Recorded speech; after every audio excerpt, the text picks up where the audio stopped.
The rest of the meeting was mostly spent playing around. I enjoyed a few of the smaller games, while most of the others likewise did their best to earn points.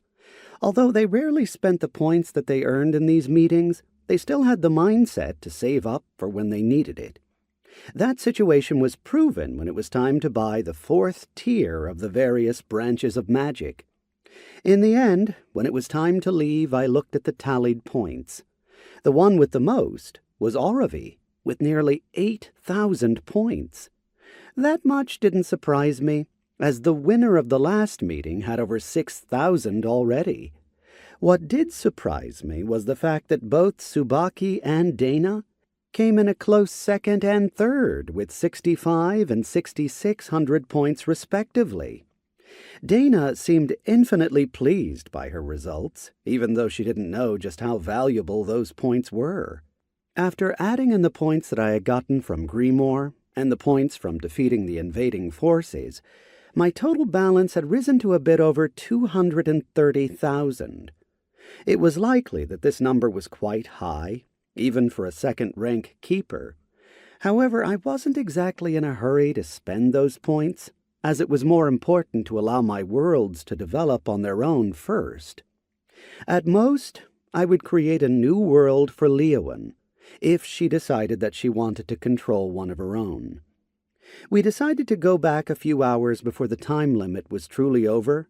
That way I could host the meeting in my own admin room between myself and my various gods. Oravi had told me that there was something that she wanted me to buy, and with her performance I saw no reason to refuse. Furthermore, I had to discuss how we were going to be expanding the trade platform. As we returned, I promised Tsubaki and Dana that I would meet them soon. The rewards that they brought in from the meeting were by no means small, and I wanted to give them something to show my appreciation. Tsubaki initially tried to refuse before being stopped by Dana, who accepted on both of their behalf. The flustered kitsune and youthful elven spirit walked through the golden door, returning to their place in the mortal world, while the rest of us appeared in the admin room. "Meeting time!" Oravi shouted out suddenly, surprising everyone. There were several among our group that weren't aware of the purpose of this meeting, since I wanted to save it to tell everyone at once.